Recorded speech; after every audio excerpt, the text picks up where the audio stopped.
देखो आज हम क्लासिकल मैकेनिक्स की फोर्थ यूनिट पढ़ने जा रहे हैं, जिसके अंदर फर्स्ट जो डेफिनेशन है वो हमारी है कैनोनिकल ट्रांसफॉर्मेशन।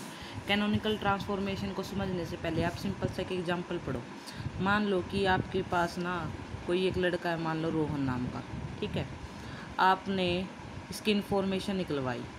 आपने क्या किया, मान लो यहाँ से जीन से कोई भी बंदा भेजा और उसकी इन्फॉर्मेशन निकलवाई। वो जीन वाला बंदा क्या है, वो इन्फॉर्मेशन लेके आ गया, ठीक है।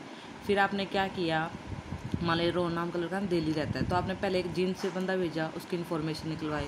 फिर आपने एक रोहतक से बंदा भेजा, फिर उसकी इन्फॉर्मेशन निकलवाई। और हमारे पास क्या है, रोहतक से निकल गया और फिर उसकी इन्फॉर्मेशन निकाला। लेकिन हमने क्या किया, जब दो बंदे दो अलग अलग प्लेसेस से भेजे और उसकी इन्फॉर्मेशन में अगर मान लो हमारे पास कोई चेंज ना आए, वो इन्फॉर्मेशन एज इट इज ही रहे, चाहे वो जींद वाला बंदा करके आया हो, चाहे वो रोहतक वाला बंदा करके आया, तो ऐसे सिस्टम को क्या बोला जाता है हमारे पास, कैनोनिकल ट्रांसफॉर्मेशन। यानी कि हमारे पास जो पहले कोऑर्डिनेट होते थे, generalise coordinate Q I, generalise momentum के लिए पी आई यूज करते थे टी।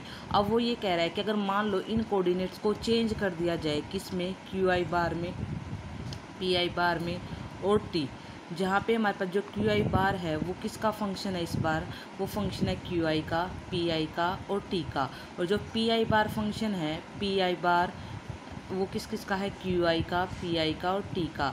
और जो हमारे पास पहले हमारे पास जो जनरलाइज कोऑर्डिनेट्स थे, उनके कोरस्पोंडिंग जो हमारे पास हैमिल्टन इक्वेशन आती थी, D Q I by D T equal to में करली एच बाय में करली पी आई, और यहाँ पे क्या आता था, डी पी आई बाय में डी टी, और इधर होता था माइनस से करली एच बाय में करली के आई।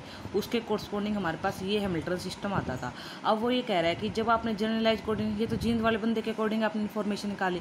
अब वो ये कह रहा है जो आपने कोऑर्डिनेट्स चेंज किए हैं ना, उन चेंज किए हुए कोऑर्डिनेट से जब आप क्या निकालते हो, हैमिल्टोनियन सिस्टम के अंदर हैमिल्टोनियन इक्वेशन निकालते हो, तो अगर मान लो वो हैमिल्टोनियन सिस्टम हमारे पास क्या दे, जो न्यू कोऑर्डिनेट्स हैं उनके कोरस्पोंडिंग सेम हैमिल्टोनियन कंडीशंस को क्या करवाए, सेटिस्फाई करवाए, तो ऐसे सिस्टम को या फिर ऐसी ट्रांसफॉर्मेशन को क्या बोला जाता है, क्योंकि हमने इसको इसमें ट्रांसफॉर्म कर दिया और उसके कोरस्पोंडिंग हमारे पास हैमिल्टन सिस्टम ये बना कि हमारे पास क्या है, कोऑर्डिनेट्स को चेंज करने पर हमारे पास हैमिल्टोनियन सिस्टम पे कोई फ़र्क ना पड़े, हैमिल्टोनियन सिस्टम की कंडीशन फिर भी वैसे की वैसी सेटिस्फाई हो रही हो, तो ऐसी ट्रांसफॉर्मेशन को क्या बोला जाता है, कैनोनिकल ट्रांसफॉर्मेशन। यानी कि हमने कोऑर्डिनेट्स को इसमें ट्रांसफॉर्म किया, ट्रांसफॉर्म किए हुए कोऑर्डिनेट्स के अकॉर्डिंग हमने जो इन्फॉर्मेशन निकाली, वो हमारे पास जो इन्फॉर्मेशन है वो पहले कोऑर्डिनेट के कोरस्पोंडिंग जो इन्फॉर्मेशन आई थी वो दोनों क्या आती है, सेम आती है। तो ऐसी ट्रांसफॉर्मेशन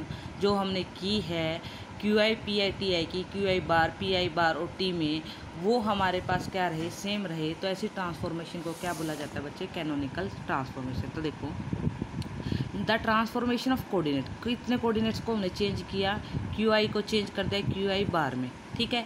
आई की वैल्यू कहाँ से कहाँ तक होती थी, 1 से लेके n तक होती थी। इसी तरह जो पी आई उसको किस में चेंज कर दिया, पी आई बार में, ठीक है। पी आई की वैल्यू 1 से लेके n तक होती है, n इक्वेशन ये रही और n ये रही, तो कितनी होगी हमारे पास, 2n डायमेंशन फेज को हमने क्या किया, ट्रांसफॉर्म किया है, कंटेनिंग द, और जिसके अंदर वेरिएबल क्या है, t है, ठीक है।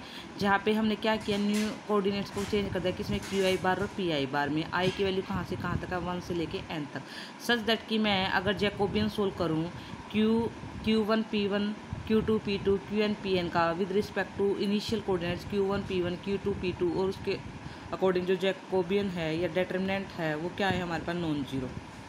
तो हम ऐसे ट्रांसफॉर्मेशन को क्या बोलेंगे, इज कॉल्ड कैनोनिकल। हम कैनोनिकल कब बोलेंगे, इफ़, अगर हमारे पास जो ये हैमिल्टोनियन सिस्टम था ना, वो हमारे पास इनटू वो किस में ट्रांसफॉर्म हो जाए, अगेन वो हैमिल्टोनियन सिस्टम, हैमिल्टोनियन इक्वेशन फिर से बन जाए न्यू कोऑर्डिनेट्स के कोरस्पोंडिंग, तो ऐसी ट्रांसफॉर्मेशन को क्या बोला जाता है हमारे पास, कैनोनिकल। तो देखो हमारे पास क्या है, रिमार्क पे in equation 3 it is another, ये क्या हमारे पास इक्वेशन 3 अनदर हैमिल्टोनियन फंक्शन है। The importance of studying canonical transformation due to the fact that the transform permit replace, क्यों हमारे पास जो ये कह रखा है, जो कैनोनिकल ट्रांसफॉर्मेशन है वो उनकी स्टडी करना इंपॉर्टेंट क्यों है, क्योंकि ये हमें क्या देती है, हमें परमिशन देती है कि कोऑर्डिनेट्स को हम क्या कर ले, चेंज कर ले, ट्रांसफॉर्म कर ले, और हमारे पास एक गिवन हैमिल्टोनियन सिस्टम इक्वेशन 2, और हमारे पास क्या है, ये क्या करते हैं, कोऑर्डिनेट को चेंज करके जो हैमिल्टोनियन सिस्टम 2 है ना, वो उसको किस में ट्रांसफॉर्म करवा देते हैं, Hamiltonian system in three system में। इन विच द फंक्शन जो हमारे पास जो एच बार फंक्शन है ना, उसका सेम हमारे पास स्ट्रक्चर है जो हमारे पास हैमिल्टनियन फंक्शन एच का होता था। ठीक है, नेक्स्ट वीडियो के अंदर हम इसके एग्जाम्पल्स को डिस्कस करेंगे।